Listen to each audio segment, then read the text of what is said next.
안녕하십니까. M투자그룹 송팀장입니다. 오늘 밤도 잘 보내셨나요? 오늘 미국 시장이 다행히 반등을 해주었는데요. 오늘 주요 이슈 제목으로 바이든 대통령의 대중관세 인하 고려의 달러 지수 하락이라는 것으로 시작하겠습니다. 빠르게 듣고 싶으신 분 1.2배속으로 시청하시면 되고요. 궁금한 사항은 댓글 남겨주시면 답변 드리겠습니다. 그럼 빠르게 시작해 보도록 하겠습니다. 몇 가지 뉴스를 살펴볼게요. 어제 바이든 대통령이 대중관세를 지난 정부가 부과한 것이라면서 인하 고려하겠다고 일본에서 발언을 하였고요.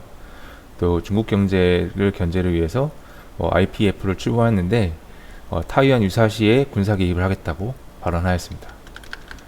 그리고 WHO에서 원숭이 도창은 억제 가능하다라고 이제 공식적으로 밝혔고요. 또 이제 버냉키 연준 의장이 저번에도 발언했지만 오늘도 발언해서 연준은 인플레 낮추는 데 성공할 것이다 라고 발언을 했습니다. 그래서 시장을 안정시켜줬고, 또 연준에서는 미국 가계의 74%가 아직 재정적으로 괜찮다 라고 이제 또 시장을 안정시키는 발언을 하였습니다. 그래서 뉴욕 증시는 다우지수의 주로 은행주 상승으로 1.98% 상승 마감하였고요. 이제 유럽 중앙은행이 9월까지 마이너스 금리를 종료하겠다고 밝혔고요. 그리고 밀가루 가격의 상승분에 대해서 70%를 현재 정부가 보전한다는 소식인데, 이것도 어느 순간 이제 소진되면 아무래도 물가에 부담이 되지 않을까 하는 우려가 나타나고 있습니다. 그래서 좀 더 이제 자세히 설명드리자면, 다우 지수가 1.98% 상승했고 나스닥 종합 지수가 1.59% 상승해서 다우가 좀 더 큰 폭으로 상승을 했고요. 유럽 증시도 전반적으로 괜찮게 반등하는 모습을 보여주었습니다. 그래서 세부적으로 보면 주로 애플과 마이크로소프트, 구글, 알파벳 등 위주로 상승하였고, 그동안 빠졌던 은행주, 그리고 월마트, 이런 코스트코 등의 유통, 그리고 에너지 섹터 등이 상승을 하는 모습을 보여주었습니다. 여전히 시장은 극단적 공포 장세로 나타나고 있고요.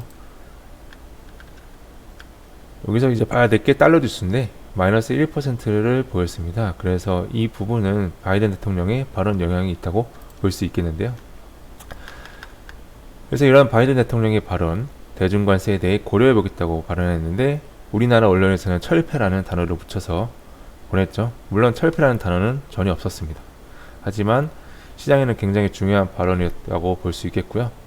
이와 동시에 대만이 공격받을 시에 무력 개입을 하겠다고 발언하면서 이제 인도 태평양에서의 대중 포위망에 공을 들이는 모습입니다. 결국 이는 대중관세 철폐에 대해 딜이 먹히지 않을 경우에, 철폐 혹은 인하에 대해 이제 거래가 먹히지 않을 경우에 중국을 더 압박할 것이라는 신호를 준 것이라 볼 수 있습니다. 결국 자기들이 부과한 관세를 자기들이 협상 레버리지로 쓰는 상황입니다. 그래서 이러한 인플레를 해소할 수 있는 긍정적 발언으로 인해서 달러 지수는 1% 이상 하락하는 등의 큰 하락을 보였고요. 또한 이제 그 아직 극단적 공포 장세로 나스닥은 다우지수보다 반등하지 못하는 모습으로 현재 기술주는 전통 가치주보다 그 가치가 못한 상황입니다. 그래서 어제 우리 증시는 바이든 대통령의 발언 때문에 환율이 하락하면서 동시에 시장 모두 21선 위에서 견고하게 버티는 모습을 보여줬는데요. 오늘도 악재를 이겨내고 버티거나 오를지 관심이 기울여집니다. 그래서 이 사진을 보여줬는데, 이 사진은 코어 구스 인플레이션이라고 해가지고 핵심 상품 인플레이션 지표인데 PPI, 즉 생산자 물가지수 지표입니다. 위의 사진은 중국 그리고 미국의 핵심 제품 생산자 물가지수 지표 추세인데, 중국은 제로 코로나 정책으로 인해 하락하는 추세이고요. 미국도 이제 상승 추세를 이제 멈춰가는 거 아니냐 하는 모습입니다. 결국 중국을 뒤따라가지 않을까 하는 전망이 나오고 있는데, 마침 이제 버냉키 연준 의장이 70년대와 달리 연준의 인플레 억제 의지가 강한 점과 이제 현재 고용이 강하기 때문에 실업률이 조금 올라도 10%만 넘기지 않으면 인플레이션을 잡을 수 있다 라고 발언하였습니다. 그래서 특별한 쇼크, 예를 들면 유럽 전쟁이 확대된다든지 아니면 중국이 대만을 침공한다든지 이러한 것만 없다면 인플레이션은 몇 년 내에 진정될 것이라고 발언하였습니다. 근데 이제 발언의 뉘앙스를 봤을 때 예전보다는 높은 물가수준이 형성될 것이라고 예상을 하고 있는데요. 결국 이는 가계가 증시에는 어느 정도 부담이 되기 때문에 여전히 주식을 한다면 인플레이션을 전가할 수 있는 브랜드 가치가 높은 기업의 주식을 가지고 있어야 인플레이션이 해지가 가능할 것이라고 볼 수 있겠습니다. 이것은 워렌 버핏의 논리와 같습니다. 그래서 여전히 미국의 경제성장 혈투나 스태그플레이션 등의 우려, 불확실성은 여전하고요.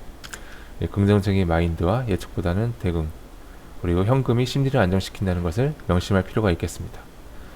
그래서 시장 주목 관련 섹터로 2차전지, 반도체, 전기차, 원전, 우주항공, 방산, 그리고 게임 섹터를 보시면 되는데, 게임 섹터를 추가한 이유는 이제 종목 기타 뉴스에서 보시다시피 정부의 게임 정책이 슬슬 나오는 거 아니냐 하는 기대감이 나오고 있는데요.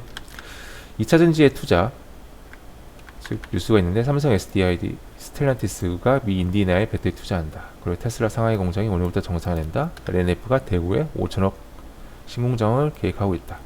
등의 뉴스가 나오는 등 여전히 투자는 크게 이루어지고 있지만 그동안 엄청나게 빠졌던 게임주에 대한 수급이 어제 어느 정도 들어오기 시작했습니다. 그래서 오늘 이메이드 기자 간담회가 2시에 있는데, 이제 게임을 위한 정책이 아직 구체적으로 발표된 것은 아니지만 게임 섹터에 대해서 기대감을 슬슬 불어넣을지 관심을 기울이시면 되겠습니다.